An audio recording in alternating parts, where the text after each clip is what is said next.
All right, welcome into the Daily Fix every day, 12 noon Central Standard Time. As we are here with you in the Chiefs.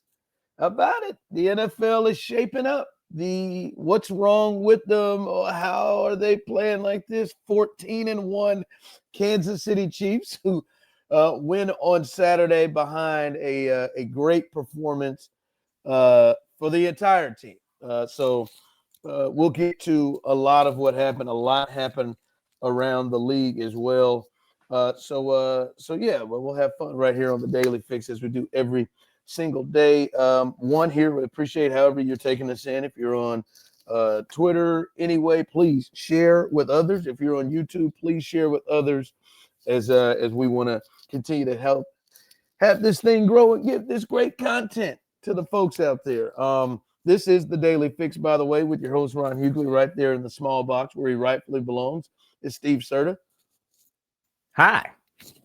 Hi, Stevie. This is powered by Foolish Club Media. And one thing I do need you to do, if you have not done so, is please head to our YouTube channel, Foolish Club Media. Like and subscribe. Please like and subscribe. Remember, if you do not do so, you are preventing my 3 children from eating.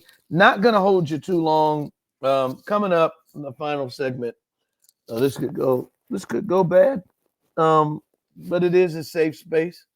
It's a safe space right here, and I have a safe space question that I want to get your thoughts and make you think about a little bit. Also, can the defense keep this trend up? Right now, we're starting to see them bounce back as well here over the last handful of games. We'll get to that, but I want to start here.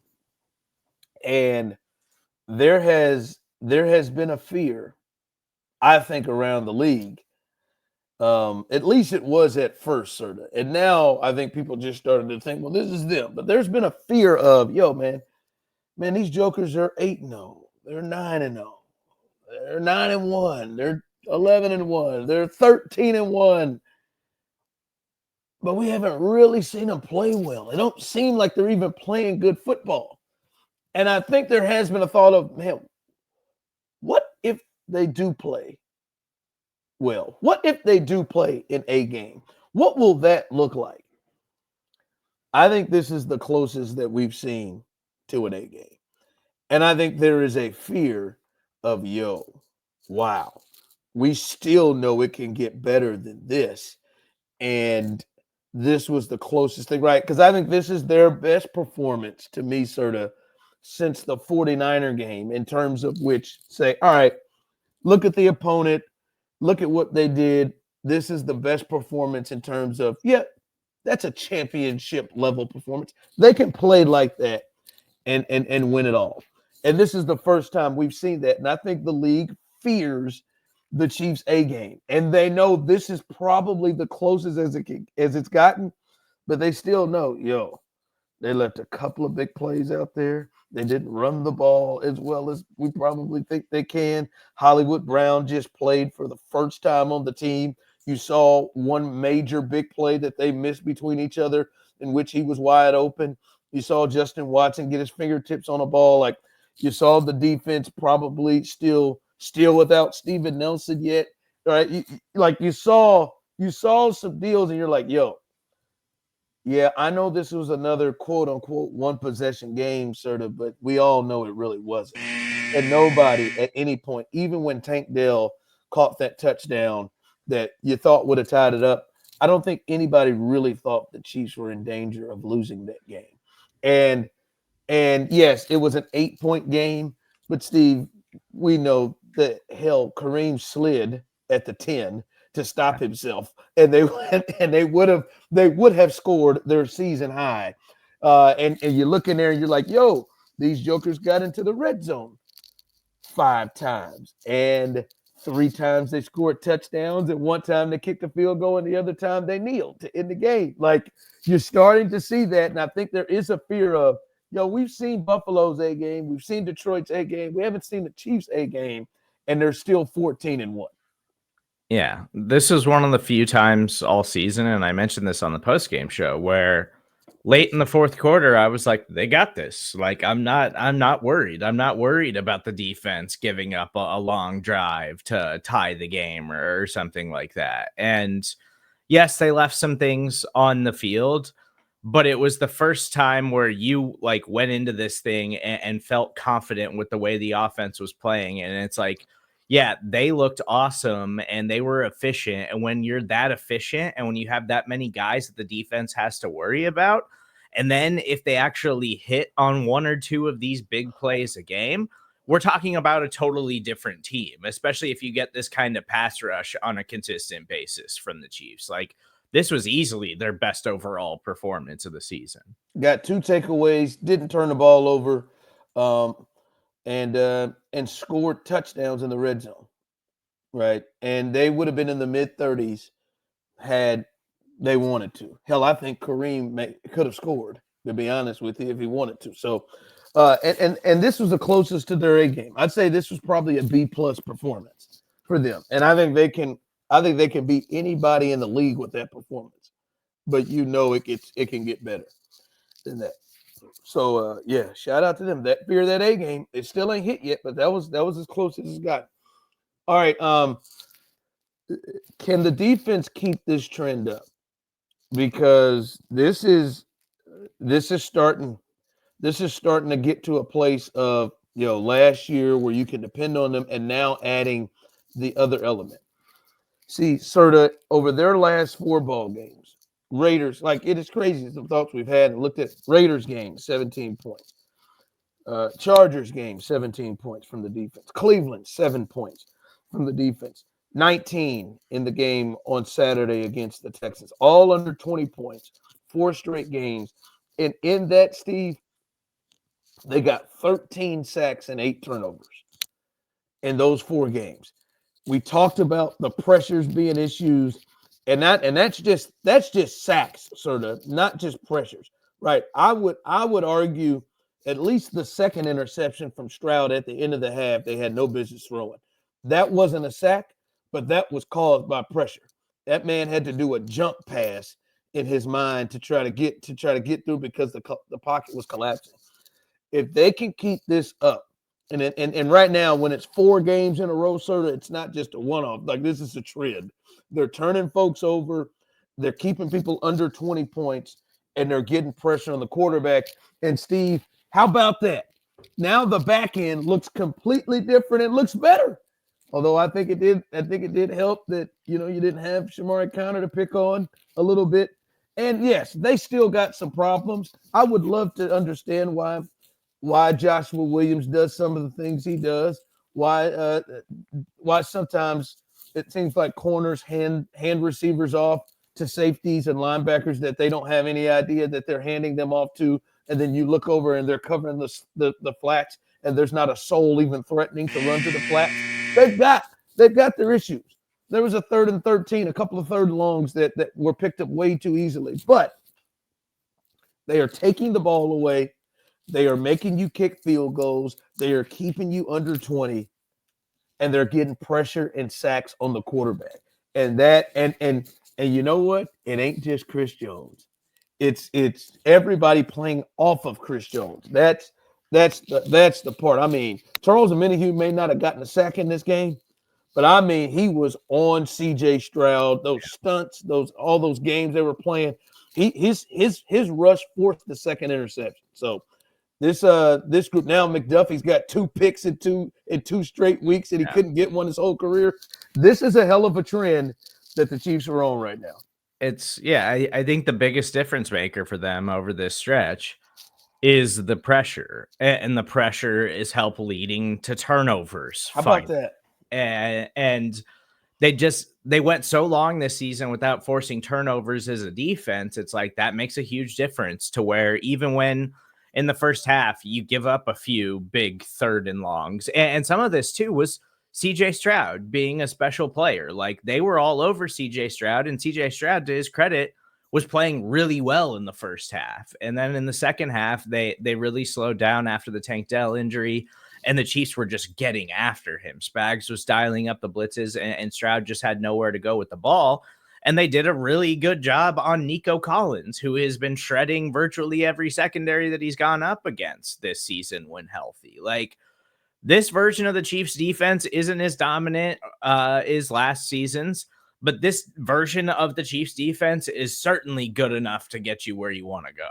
Yeah, and listen, he was like he was better in the first half. Stroud was, but they confused him and put pressure on him that caused him. He threw both his interceptions in the first half.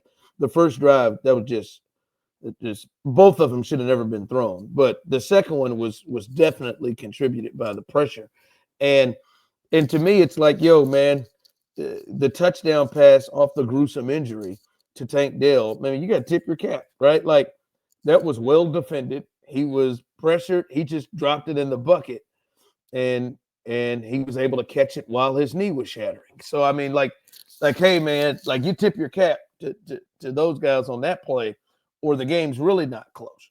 And you know, you take that, like we talked about at Buffalo, you take that more times than not to see how many times they can make that happen. But as you said, it's crazy.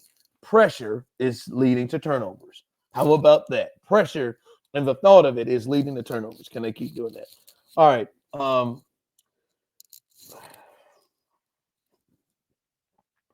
This is a safe space.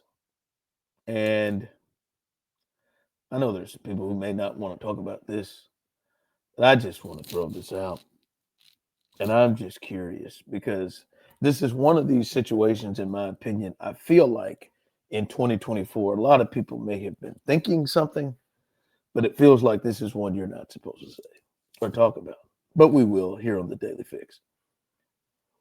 I'm just curious, as you are sitting here listening to this, what was your reaction to CJ Stroud after the Tank Dell injury? And I'm not going to lie to you. I will start this off because many of you are just saying this to yourself as you're listening or watching. Like and subscribe, please. My thought was, hey, man, get it together. What is, like, whoa, hey, man, like, get it together. And I'm like, is his leg getting amputated right here on the spot? Like, like, his reaction, for me, I've never seen a reaction like that to a knee injury. And listen, I know these two are close. They were drafted together for the last 2 years. They've been really, really tight. But like, I'm like, my goodness, like, when he had to be consoled and held up by multiple players, I'm like, this is the quarterback. Like, and I hate to do this, but it is hard for me to imagine Mahomes having that reaction. It is hard for me to imagine Lamar having that reaction or Josh Allen having. Like, I don't even think Josh Allen, I think he was like, I just, it's hard for me to envision that. And I was just blown away. I've never seen anything like that, Steve. I thought, I couldn't believe it was like he couldn't get it together. I'm not kidding. I thought he was going to crawl in that ambulance and go with him. It was wild. Multiple people had to console him. And like, to a point, sort of, I'm thinking, is this a head injury? Or is this like, I'd never seen anything like it. I mean, I think people react in different ways. Clearly. CJ Stroud's a very young player. And yeah, you mentioned it. Him and Tank Dell are extremely close. And sadly for Tank Dell, he had a significant injury his rookie season that ended his year early. And now this, like, and it's a graphic injury that is dangerous enough that he had to be rushed to the hospital and left here in Kansas City to be monitored because of everything around your knee that's in that area. To have that type of injury, it's so they send him to KU Med, which is top trauma. Like, it's such an emergency type of injury that, like, yeah, that's significant. And you and the players on the field see that happen. Like, I'm an emotional person, as you know this for a fact because we talked about it. The television show Shrinking made me sob like a baby. And I admitted that to you because I am not afraid to cry and show some emotion here and there. Like, yeah, maybe for a leader of men football team franchise quarterback, you want to see CJ Stroud like keep it together and be like, okay, we got to go win this game for Tank or something like that. But also I can understand like the brutal nature of football and seeing that unfold. One of your best friends in the world, that's an emotional scene, and I don't have an issue with CJ Stroud letting it rip and I, showing it in that situation. I'm not saying that he was wrong, that he's wrong, as you said. Like everybody reacts uh, differently. It was just odd. I like it was like he couldn't pull himself together. And this is, and I guess this is where you say this. I think maybe it's unfair, but I'm telling you what I'm thinking is his reaction to me, and like you said, everybody reacts different. His reaction didn't match what happened. This, like, to me. Now to him it's different. The severity of it, like I I care about you a lot, sir. Like, and I'm trying to think what would happen, what would have to happen for me to have those emotions for you, because I'm an emotional guy. Hell, I've turned Dick Vermeil since I've had children, but I don't. Yeah, I don't know if a knee injury would get me there with you, or even if you lost your throat, your voice, or something for a little bit, which I guess goes into what you do. I don't know. It just seemed like it was more Oh, than man, you can never predict how it's gonna grab you in the situation. no, Don't rule out you me can't. having a severe accident, bringing you to tears. But yeah, what kind of an accident though? Like it's like if like if the severe incident is a broken arm or a leg, like I will be definitely be concerned, and I you know let you know and try to get to the hospital or whatever. But I don't know that I'd be. Well, I don't know that that would be my reaction. But everybody reacts differently. Hi, Mom and Courtney.